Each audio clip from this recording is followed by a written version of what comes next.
Halo, selamat datang untuk di Oke Podcast obrolan karyawan podcast ya. Oke Podcast, obrolan karyawan. Untuk di episode kali ini sangat seru sekali pemirsa karena kemarin kita udah ngobrol sama beberapa karyawan Kamadik ya. Nah, ini ada the only one Cozy Radio Station. Apaan? Enggak, radio saya memang itu tagline-nya. Cozy Radio Station? Yoi. Gak boleh dong. Yes. Bikin lagi lo gak kreatif amat sih. Enggak, itu emang tagline radio gua asal bukan radio lu. Ya, asal nyebut aja makanya. Halo, selamat datang Kak Vika. Halo, Chris, apa kabar? Lu enggak komenin perut gua lagi kan? Enggak, di off air aja. Takut diserang memang SJW. Diserang siapa? Apa? Enggak, gua gak takut diserang. ini. Siapa bilang gua takut diserang? Oh, ini pakai sekarang benderanya ya berbeda. Oh iya, tapi kan ini tetap lebih banyak dominan merah putihnya dong. Ini, bagus. Amerikanya kan sedikit. Amerika Soalnya ini baju baru, jadi gue harus pakai hari ini. Beli ya, baru ya? Beli. Beli. Enggak dikasih deh. Oke, ini guys ada Kak Vika. Kenalan dulu, nama lengkapnya siapa, jabatannya apa? Lu aja lah. Jadi, Di. ada gitu ya? Ya, Jadi yang kenalin gitu. Enggak, udah ini cepet aja lah. Ya. Langsung aja. Nama Vika Octavia, suka dipanggil Vika. Jabatannya sebagai Chief Eksperimen. No. Shift CEO everything. itu Chief Everything Officer. Jadi semua dikerjain. Chief Everything Officer. Cuman gue sekarang udah nggak ngerjain kerjaan Parman ya. Iya. Itu doang. Kan biasanya kalau tiap malam ya, tiap malam aku suka Enggak itu sih nge-DJ. karena gue ini aja apa namanya? OCD aja. Jadi kalau ada yang nggak ini dikit. Oh, nggak rapi gitu ya? Nggak rapi dikit gue pusing. Tapi sekarang udahlah, kan kunci udah diambil alih sama office worker. Office boy. Ada Parman.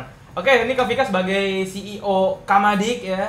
Makanya ini sepi sekali ya, takut ntar kalau ada ngobrol. Enggak lah.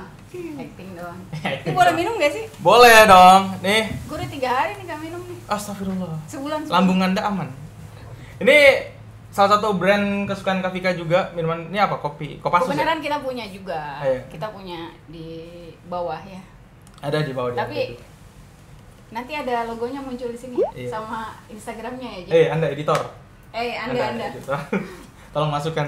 Ini Benkulan Menteng Square. Lokasinya ada di Menteng Square, Jalan Kenari ya, kita ya, Senen, Kecamatan Jalan Matraman Raya, Kecamatan Senen. Nah, itu bisa di lantai 2. Bisa di GoFood kan? Ada GoFood, Grab juga ada ya. Bayarnya sekarang udah bisa bebas tanpa cash juga bisa. Ini apa, Kopassus? Kopi susu gula aren. Kopi susu gula aren. Usnya mana? Hmm? Kopi susu us dong. Oh mungkin aku juga bingung ya. Untuk senyumanmu yang manis. Yes. Gak sih, udah cepetan. Nih gua. Untung mereka nggak boleh komen. Iya, Chris. tuh, Kalau komen. mereka komen abis deh pokoknya lu. Ini- Ini parah ini- jadi gue ngomongin perut. Ini kan kalau lu kopi, kalau ini non kopi namanya unik-unik. Yang gue minum keroti. Keroti. Karena hijau warnanya. Hijau, terus kayak keroti gitu kan. Ada juga yang banyak lain-lainnya. Oke. Enak banget, bisa dipesan di Grab atau GoFood aja. Jangan lupa beliin saya juga. Oke. Nah, ini Kak Vika sebagai CEO Kamadik. Kamadik itu apa sih, Kak? Kamadik itu. Gak tahu sih. Gimana sih lu? Ini kan bertanya seolah-olah pertanyaan gimana sih, namanya juga kita bertanya ya. Oke. Kan kalau setiap Kamis sore kan selalu membahas rapat internal. Maksudnya kalau untuk yang lain-lain nih, untuk perkenalan Kamadik itu apa sih emang? Sebenarnya ini bukan tayangan YouTube perdana kita ya. Jadi kalau orang yang nonton sering buka YouTube kita dan tahu kita lebih dulu, udah tahu Kamadik itu apa gitu. Kamadik itu sebenarnya kayak kreatif agency aja untuk bantu lebih banyak publikasi digital dan digital marketing. Oke. Gitu. Nah, untuk awal mulanya Kak Vika sendiri emang kerjanya di bagian bidang tentang kreatif Enggak, gitu atau enggak lah. apa tuh? Awalnya gimana tuh? Cerita Kamadik dulu. Iya, dari Sebenarnya pertama kali awal Kamadik sebelum itu sebenarnya dirintis sejak aku resign dari Mandiri ya 2017. 2017. Sama Jikri itu. Sama temannya Jikri juga. Oh, sih itu. Tahu lah. Tahu, saya tahu. Tapi benar-benar jadi perusahaan, maksudnya dengan legalitas badan hukum itu baru akhir 2018. Berarti 2017 resign terus hampir setahun itu nyari-nyari ide untuk ngebangun Kamadik itu sendiri ya. Nah, emang awalnya pas pertama kali resign dari Mandiri itu sendiri udah ada niatan Aku gua nggak nyebut loh Bang kerja di mana tadi. Gue nyebut ya? Nyebut dong. Oke. Nggak, takutnya nanti ada yang berikutnya gue sebut takut. Tapi kalaupun nanti ada sesuatu yang kita sebut di depan tidak menyangkut yang tempat pekerjaan lama gitu ya. Nah, jadi waktu pas Kak Vika ini resign di salah satu Bank Biru itu ya, kan baca Bank Biru ya. Ada Bang Jago juga ada kan ya? BCA juga biru. Ya tuh nyebut kan. Ya kan kita nggak tahu ya. Iya. Oke. Nah, jadi pada saat Kak Vika udah resign di situ, ada kepikiran kayak aku pengen buat perusahaan yang kreatif gitu atau awalnya apa? Awalnya memang fokusnya lebih banyak ke campaign pariwisata karena aku juga suka nulis kan, aku blogger gitu. Dan awal-awal 1 tahun pertama memang kita semua ngerjainnya campaign pariwisata semua. Jadi kita di awal-awal belum kita jadi badan hukum itu, kita udah pakai pinjem badan hukum orang, itu kita sudah sempat garap sampai mungkin 5-10 daerah untuk campaign pariwisata gitu. Nah, tapi kesini-sini counterpart atau stakeholder untuk industri pariwisata itu kebanyakan pemerintah daerah yang which is yang padahal orang Amerika aja nggak pernah pakai itu, gue bingung dengan di sini kan ada tempat makan resto dengan Jakarta Selatan gitu. Nah, tapi ternyata pola pemasaran untuk dapetin pekerjaan ke pemerintah daerah itu agak sulit. Jadi kita tuh mulai agak-agak bergesernya setelah kita dapat satu klien salah satu lembaga pendidikan di Jakarta, lembaga pendidikan. Nah, itu 2018 pertengahan. Berarti emang dari awal pada saat di pariwisata itu tentang pengenalan intinya konten-konten juga gitu ya? Iya, nah sejak itu baru aku juga belajar lebih banyak ke digital marketing. Jadi kalau dibilang aku punya basic ilmu yang cukup untuk ini enggak. Memang aku sedikit punya background IT, tapi itu tidak, itu cuman membuka wawasan aja. Untuk kesininya itu ya lebih banyak learning by doing, baca segala macam. Apalagi ilmunya kan berkembang terus, hari ini sama minggu depan, bulan depan bisa beda. Waktu untuk awal-awal Kamadik itu sendiri Kak, udah bisa ngerjain berapa klien dan dengan anggota berapa karyawan? Waktu awal-awal itu sistemnya masih by project ya, gue lupa di awal-awal mungkin kita timnya ada berapa ya Jik? 3 atau 4 orang gitu, 3 orang lah yang aktif. Yes, 3 atau 4 orang itu pun by project aja, nggak jadi kayak sekarang. Jadi semuanya juga ya kayak kita kerja gotong royong aja. Oh, ada ini ya udah bikin. Kita juga belum ada kantor tetap dulu. Memang kita sempat pakai salah satu tempat, tapi itu kayak masih banyak kerja di luar juga sih waktu itu. Oh, oke. Berarti Kamadik ini salah satu digital agensi untuk kreatif konten campaign gitu juga. Iya, gitu. Cek aja YouTube-nya ada kompronya juga di situ ya. Iya, ada. Udah dipasang belum? Udah gua posting. Berarti nah harusnya tuh kerjanya editor ini nih, cuma bukan lah kerjaan lu lah. Nih, kan membuat ini waktu itu disuruh buat kompro sama adik. Belum selesai udah 2 tahun. Akhirnya sudah lah. Oke, nah untuk di Kamadik ini sendiri Kak Vika pernah ini gak sih kayak buka lowongan kerja atau karyawan-karyawan barunya tuh berasal dari mana gitu? Karyawan baru. Sebenarnya Kamadik yang setahun terakhir sih, yang setelah Covid mungkin. Di tengah-tengah Covid mungkin kita agak banyak nambah orang. Jadi awal-awalnya sih cuma 3. Itu dari awalnya memang ngebuka rekrutmen gitu, open rekrutmen atau? Memang karena tuntutan aja, karena memang harus berkembang kan, harus lebih banyak orang. Oh, oke. Gitu. Berarti apakah dari kenalan kayak temen ada yang mau kerja ini, maksudnya karyawan barunya dapatnya dari link pertemanan? Rata-rata sih dari jaringan sih. Dari jaringan semua. Dari network semua. Dan juga ini ya, apa namanya, project-project itu juga dari jaringan juga kan? Iya, sebagian besar, tapi kan arahnya sekarang nggak boleh begitu lagi. Tapi harus. Memang semuanya juga awalnya didirikan, semuanya aku rasa nggak di sini aja lah. Semua perusahaan pada awalnya pasti dapetin project-project pertama mereka itu dari network foundernya atau network, pokoknya orang-orang di dalamnya.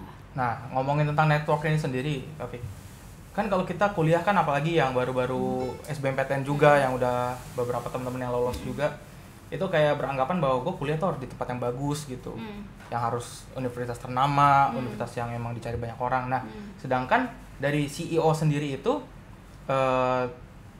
maksudnya terkadang beberapa nyari yang memang lulusannya itu dari apa sih? Apakah memang dari universitas yang bagus? Apakah dari IPK yang tinggi? Harus bagaimana gitu? Untuk enggak 100% perguruan tinggi ternama itu akan menghasilkan lulusan yang juga bagus. Itu jawabannya yang pasti fix. Tapi setidaknya perguruan tinggi ternama atau negeri mungkin atau enggak negeri juga tapi tapi cukup punya nama dan kualitas, sedikit memberi jaminan bahwa lulusannya bisa diterima di dunia kerja. Tapi kalau pengalaman gue selama 3 tahun ini sih itu nggak jamin ya. Hampir semua fresh graduate itu itu makanya di Indonesia tuh gue juga heran ya. Kalau lihat iklan lowongan kerja setiap hari nambah, tapi kenapa setiap hari orang juga ngeluh susah dapat kerjaan gitu. Jadi ada gap, nggak di LinkedIn aja di mana-mana. Jadi gapnya tuh ada. Nah setelah gue pelajarin, memang kebanyakan lulusan perguruan tinggi ya memang belum siap sepenuhnya di dunia kerja. Misalnya kalau lo di kampus ya lo dikasih tugas, ya udah lo kerjain tugas untuk dapetin nilai A misalnya. Tapi kalau di perusahaan, stakeholder untuk ngerjain satu tugas itu bukan cuma bos lo, ada klien, ada teman-teman kantor yang bekerja sama, ada pihak-pihak yang saling mendukung di situ. Ada misalnya kalau kita bikin konten, kita harus memperhatikan gimana ini kalau bikin konten kayak gini sensitif apa enggak. Jadi stakeholdernya banyak banget. Kalau bikin tugas kan lo satu arah aja sama dosen lo gitu.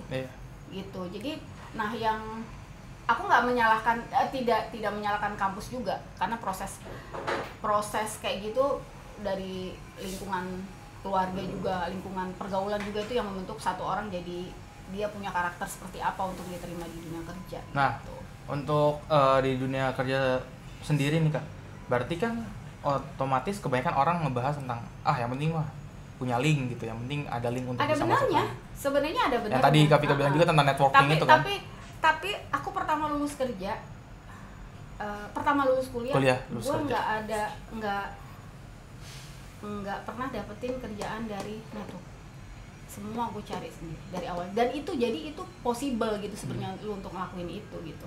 Network iya satu keunggulan, satu nilai tambah buat lu untuk dapetin kerja, cuman aku rasa nggak sepenuhnya. Jadi kalau memang yang baik ya sebenarnya memang harus siap untuk ini di dunia kerja. Nah, Kak Vika, apa sih yang dicari sebagai CEO untuk para calon mencari kerja? Harus ada keahlian khusus nggak kira-kira? Kalau aku sering ngomongin hal ini sama banyak orang. Di speaker nih, pembicara? Bukan, sama teman-teman sering diskusi kayak gitu, sering begini, nggak bukan jadi speaker aja gitu. Sebenarnya jadi speaker. Yang aku rasa paling kurang ya di kita itu pertama inisiatif untuk kalau dikasih A harusnya bisa dikerjakan dengan A+.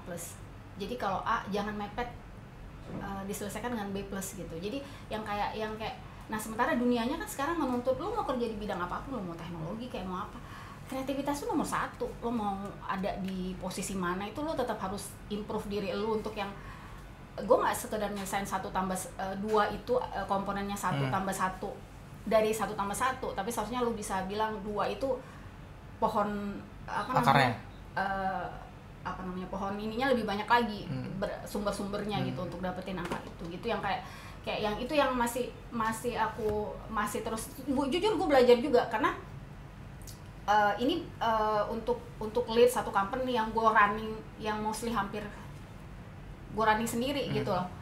Tetap ada bantuan orang luar, tapi maksudnya tanpa mengabaikan bantuan pihak-pihak stakeholder di luar Kamadik, tapi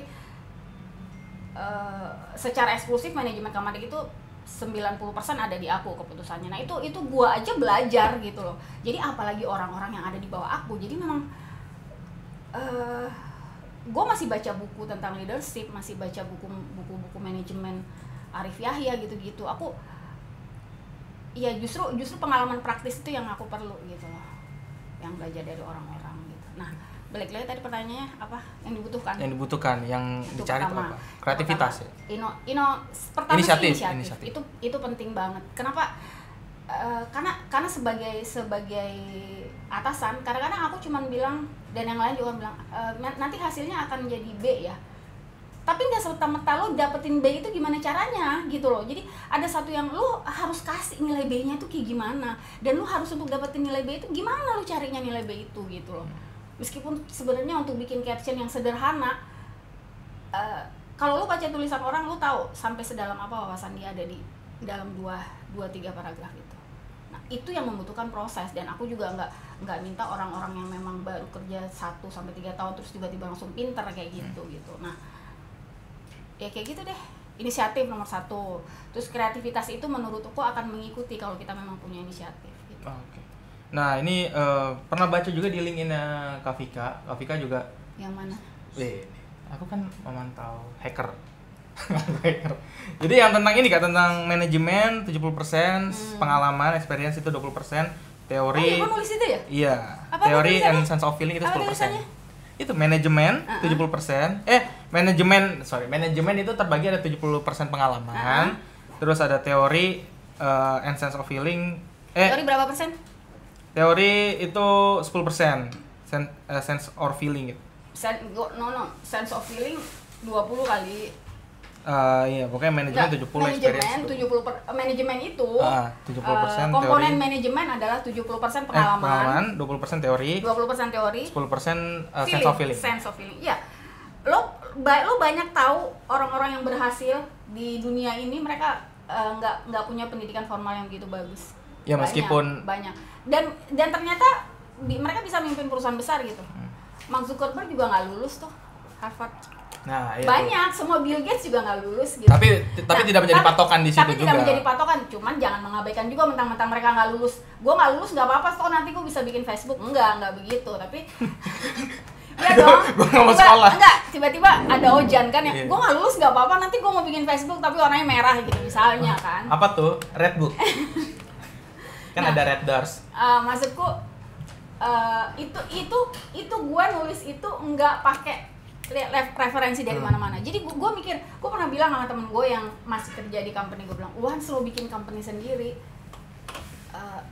even jabatan lo di perusahaan itu adalah direktur utama, tapi lo kerja di situ, once lo bikin company sendiri, semua ilmu itu kurang, asli itu kurang banget. Jadi gue tuh yang kayak di posisi gue sekarang, gue harus tahu pajak itu gimana. Gue belajar psikologi loh, Chris. Gue tanyakan sama lo, Chris, kayaknya lo itu deh, kayak lo galau deh. Cocok di air. Masa sih? Belut. Enggak, maksudku aku Iya, semua harus belajar. Iya. Jadi menurut gue experience itu yang didapat. Jadi semakin banyak lo ngelit orang, semakin lo tahu dia tendensinya kemana, dia preferensinya apa gitu. Dan itu yang bisa membuat lo mengambil keputusan yang tepat. Karena lo nggak bisa treatment satu orang si A dengan si B itu lo nggak treatment sama. Lo nggak sabar kan ngadepin naskah sekali doang kan? Gimana Enggak, gue? udah pernah saya Gimana udah gue? pernah. Cuman Gitu ya. kan? Iya, kesel kan saya. Iya gitu. Jadi tapi aku berusaha yang kayak karena semua orang kan punya karakter yang beda-beda gitu. Jadi ya memang nggak bisa aku samain, aku mentreat si A sama si B harus sama total gitu. Itu makanya sisanya feeling itu didapat dari Kayak dari ayo bisa nih kayak gitu ya. enggak, feeling itu justru didapat dari perasaan. Jadi pas karena lo udah sering ngelakuin itu, feeling gua nggak ini nih. Feelingnya udah jalan dengan sendirinya karena lo udah sering ngerjain hal yang sama berulang-ulang. Dari experience itu ya, 20% gitu. experience. 70% experience. 70% experience. Nah, untuk 20% teori, 20% sense of feeling.